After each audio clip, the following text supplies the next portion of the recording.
Football মানেই টানা উত্তেজনা। ৪৫ মিনিট খেলা, ১৫ মিনিট বিরতি, তারপর আবারও মাঠের লড়াই। প্রায় ১০০ বছর ধরে বিশ্বকাপের নিয়মও এমনই। কিন্তু এবার সেই চেনা ছবিতে বড় পরিবর্তন আনতে যাচ্ছে ফিফা। প্রথমবারের মতো বিশ্বকাপ ফাইনালে থাকছে হাফ টাইম শো। আগামী ১৯ জুলাই নিউ জার্সির মেটলাইফ স্টেডিয়ামে অনুষ্ঠিত হবে ২০২৬ বিশ্বকাপ ফাইনাল। আর সেই ম্যাচের বিরতিতে মঞ্চে উঠবেন বিটিএস, ম্যাডোনা ও শাকিরার মতো বিশ্বখ্যাত তারকারা।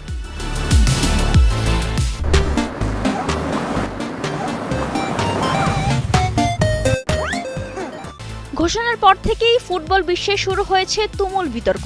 অনেকের প্রশ্ন, বিশ্বকাপ ফাইনাল নিজেই যখন বিশ্বের সবচেয়ে বড় আয়োজন, তখন সেখানে আলাদা করে কনসার্টের কি দরকার? খেলার উত্তেজনার মাঝখানে এমন আয়োজন কি ফুটবলের চিরচেনা আবেগ ও ছন্দকে বদলে দেবে? আবার অন্যদের মতে, সময়ের সঙ্গে ফুটবলও বদলাচ্ছে। এখন এটি শুধু ৯০ মিনিটের খেলা নয়, বরং বিনোদনেরও একটি বড় অংশ। তাই দর্শকদের জন্য নতুন কিছু যোগ করতেই পারে ফিফা। তবে ফিফার দাবি, এই আয়োজনের উদ্দেশ্য শুধু বিনোদন নয়। হাফ টাইম শো থেকে আসা অর্থ দেয়া হবে গ্লোবাল সিটিজেন এডুকেশন ফান্ডে। লক্ষ্য বিশ্বের শিশুদের জন্য মানসম্মত শিক্ষা এবং ফুটবলে অংশগ্রহণের সুযোগ বাড়াতে $১০০ মিলিয়ন তহবিল সংগ্রহ করা। পুরো শোয়ের দায়িত্বে রয়েছেন কোল্ডপ্লের প্রধান গায়ক ক্রিস মার্টিন। কিন্তু সবচেয়ে বড় প্রশ্ন বিরতির সময় নিয়ে। ফুটবলের নিয়ম অনুযায়ী হাফ টাইম ১৫ মিনিটের বেশি নয়, কিন্তু বিশাল কনসার্ট, মঞ্চ প্রস্তুতি এবং সম্প্রচার মিলিয়ে সেই সময় কি আরও বাড়বে? গ্লোবাল সিটিজেনের প্রধান নির্বাহী হিউ ইভান্স অবশ্য বলেছেন, ফুটবল ভক্তরা নিশ্চিন্ত থাকতে পারেন, আমরা খেলাটির প্রতি অত্যন্ত শ্রদ্ধাশীল। তবুও বিতর্ক থামছে না, কারণ ২০২৫ ক্লাব বিশ্বকাপ ফাইনালে ফিফা এমন একটি পরীক্ষামূলক আয়োজন করেছিল।